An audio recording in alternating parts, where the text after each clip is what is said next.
lorsqu'un emploi gouvernemental exige le bilinguisme, on pense souvent à tort que cela signifie une maîtrise complète du français et de l'anglais.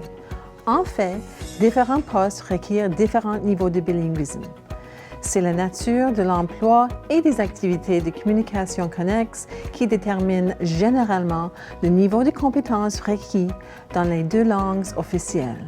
Madame Kuttner, parlez-nous un peu des niveaux de compétences en langue seconde. Bon, alors l'échelle orale linguistique du Nouveau-Brunswick comprend 4 niveaux majeurs. C'est le niveau de base, ensuite le niveau intermédiaire, après ça le niveau avancé et au sommet le niveau supérieur. À niveau de base, une personne pourrait, on dit, créer dans la langue. Ça veut dire c'est aussi le niveau de survie. Quelqu'un qui peut poser des questions, donner des instructions, mais très simplement. Mais c'est quelqu'un qui utilise ses propres phrases et non pas les phrases ou des expressions mémorisées. Alors la communication se fait. Bon, il y a quand même des limites à un niveau de base. Ensuite, nous avons le niveau intermédiaire qui est une étape qui comprend beaucoup plus de fonctions langagières. Les explications, par exemple, les descriptions, les comparaisons et même les opinions simples. Et la personne à un niveau intermédiaire pourrait non seulement parler de ses intérêts, de son emploi, mais ça fait une grande partie de n'importe quelle entrevue, mais aussi pourrait s'adresser à des sujets de l'heure. Sujets d'intérêt, peut-être dans les nouvelles ou dans les activités de la communauté.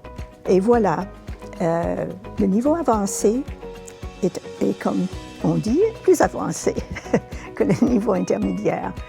À ce moment, quelqu'un qui soutient ce niveau a la capacité de vraiment participer dans les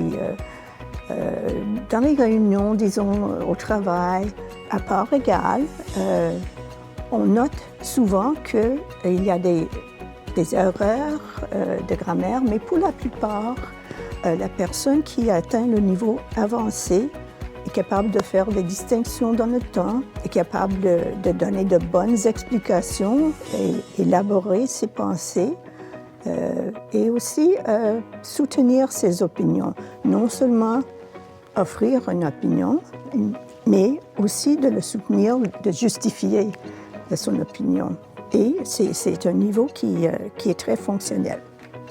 Bon, après ça, c'est le niveau supérieur qui est le plus haut niveau de notre échelle. À un niveau supérieur, quelqu'un pourrait changer son registre de langue, parler avec quelqu'un dans la rue et aussi se présenter dans une situation formelle. À un niveau supérieur, la personne a une maîtrise complète de la grammaire et aussi un vocabulaire riche et nuancé. Et c'est le sommet vraiment de l'échelle. Maintenant, vous avez peut-être entendu parler des niveaux plus.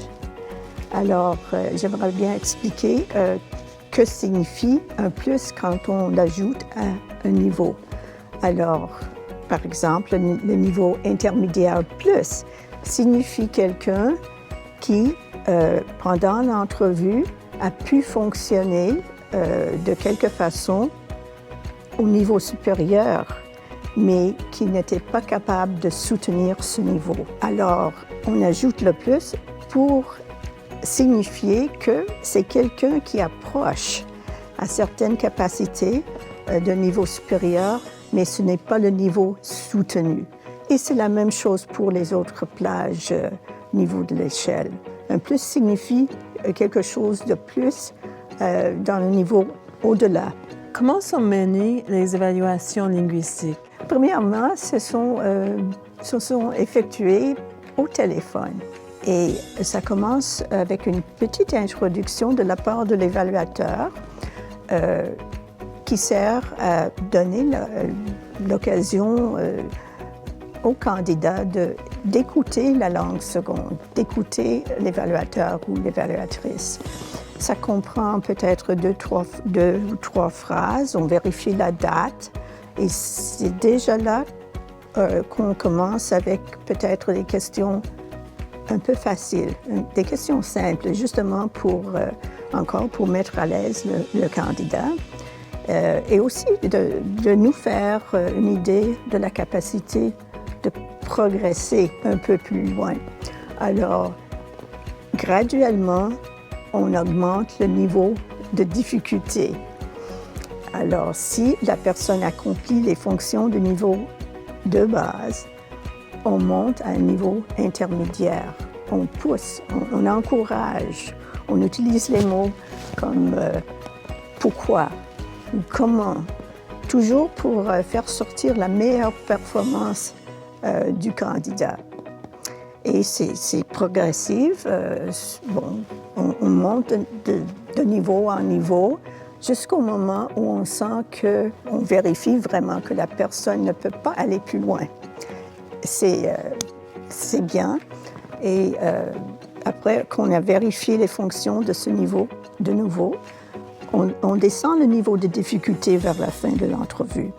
On commence à parler de choses très simples de la vie quotidienne et on pose la question au candidat si lui ou elle aura des questions à propos du processus.